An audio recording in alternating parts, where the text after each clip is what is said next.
बिस्मिल्लाहिर्रहमानिर्रहीम। अस्सलाम वालेकुम।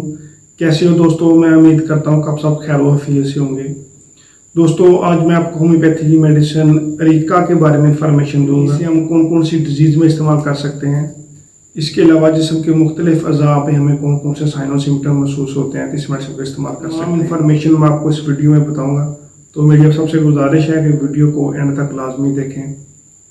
मैं हूँ डॉक्टर उमर और आपको अपने चैनल होम्योपैथ में खुश आमदीद कहता हूँ।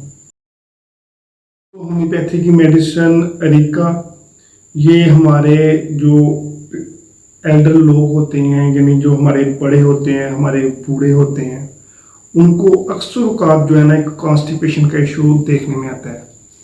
यानी जैसे ही वो थोड़े से 60+ एज में जाते हैं तो उनको एक कॉन्स्टिपेशन जो है ना वो रहना स्टार्ट हो जाती है।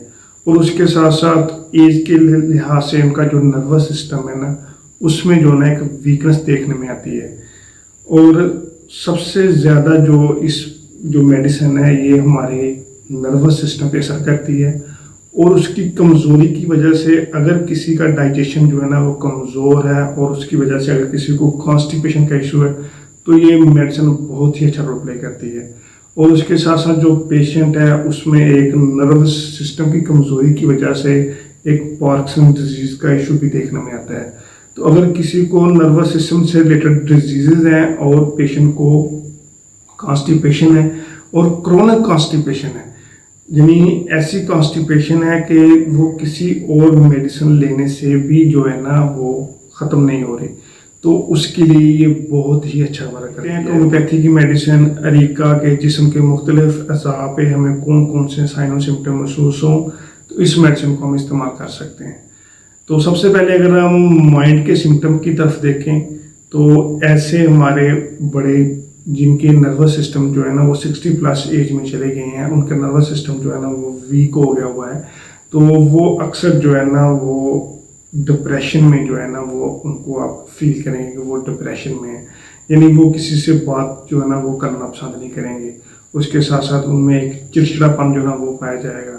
उसके साथ साथ उनमें एंजाइटी, डिप्रेशन और नर्वस सिस्टम की कमज़ोरी की वजह से वो पेशेंट ऑल टाइम जो है ना वो लेथार्जिक और एक डायबिलिटी पेशेंट में देखने में आएगी।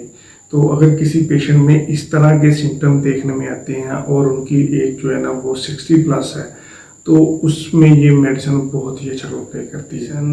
नर्वस सिस्टम की कमज़ोरी की वजह से अगर किसी को क्रोनिक जो है ना कॉन्स्टिपेशन का इशू है, यानी ऑब्स्टिनेट कॉन्स्टिपेशन है और पेशेंट को जो है ना वो स्टूल जो है ना वो पास आउट करने में बहुत ही ज़्यादा जोर लगाना पड़ता है और उसके बावजूद भी पेशेंट को जो है ना एक जिस्म से स्टूल जो है ना वो पास आउट नहीं होता, तो उसमें भी ये मेडिसिन बहुत ही अच्छा रोल प्ले करती है। बड़े जिनकी एज 60+ चली गई है और उसमें एक क्रोनिक कॉन्स्टिपेशन का इशू है और अब क्रोनिक कॉन्स्टिपेशन की वजह से पेशेंट में जो है ना इतनी ज़्यादा शक्कत नहीं होती कि वो जब वो स्टूल करने जाता है तो वो उसे इजीली जो है ना वो पास आउट कर सके।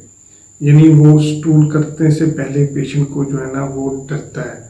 तो अगर किसी बुजुर्ग में इस तरह के साइन और सिम्टम है, यानी वो स्टूल उसको बहुत ही शदीद कब्ज़ है और उस कब्ज़ से पहले जो है ना वो पेशेंट जाने से डरता है, तो उसमें ये मेडिसिन बहुत ही अच्छा रोल प्ले करती है। बुजुर्ग हैं जिनका नर्वस सिस्टम की कमज़ोरी है और उसकी वजह से पेशेंट को ऑल टाइम जो है ना एक डायबिलिटी देखने में आती है और उसके साथ साथ पेशेंट को जो है ना एक हाथों में टिंगलिंग है और ट्रेम्बलिंग देखने में आती है।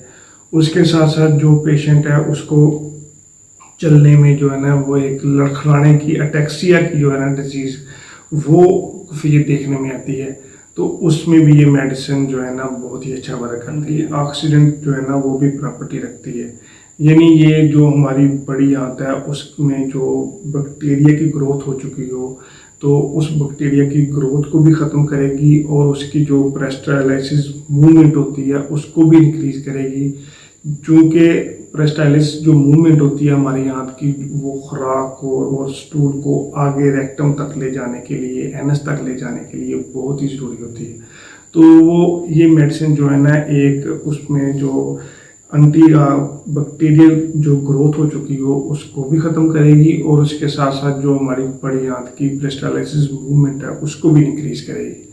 तो इसके लिए ये बहुत ही अच्छा वर्क करती है। उनका इशू हो और उसमें कॉन्स्टिपेशन की वजह से उनकी जो स्किन है उसके ऊपर जो है ना एक खारिश जो है उसका सिम्टम भी देखने में आता हो, और उसके साथ साथ नर्वस सिस्टम की कमज़ोरी की वजह से किसी को पार्किंसन डिजीज़ का इशू देखने में आता हो, या फिर किसी को अटैक्सिया डिजीज़ का इशू देखने में आता हो, ये उसके साथ साथ पेशेंट बहुत ही ज़्यादा नर्वसनेस, चिड़चिड़ापन जो है ना वो देखने में आता हो, तो ऐसे केस में ये मेडिसिन बहुत ही अच्छा रोल प्ले करती है। कि मेडिसिन अरीका, इसे हम कौन कौन सी डिजीज़ में इस्तेमाल कर सकते हैं।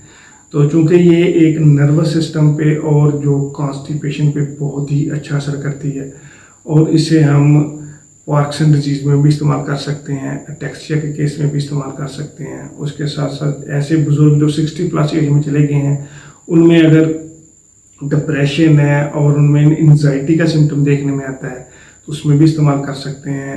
और उसके साथ साथ अगर किसी को अपस्टेट कॉन्स्टिपेशन का इशू है और उनके जिस्म पे ऊपर खारिश का सिम्टम भी देखने में आता है, तो ऐसे केस में भी हम इस्तेमाल कर सकते हैं।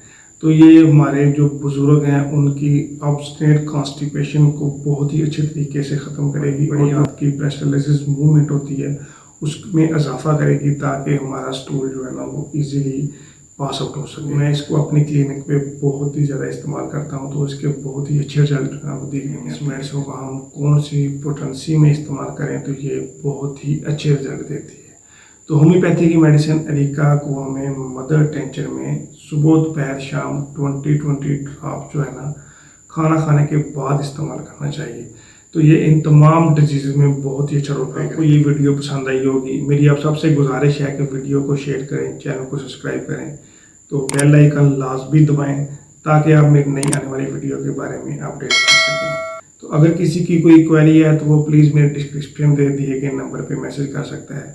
मैं कोशिश करूँगा कि उसको उसकी डिजीज़ से रिलेटेड जो है मेडिसिन बता सकूँ। थैंक यू, अल्लाह हाफिज़।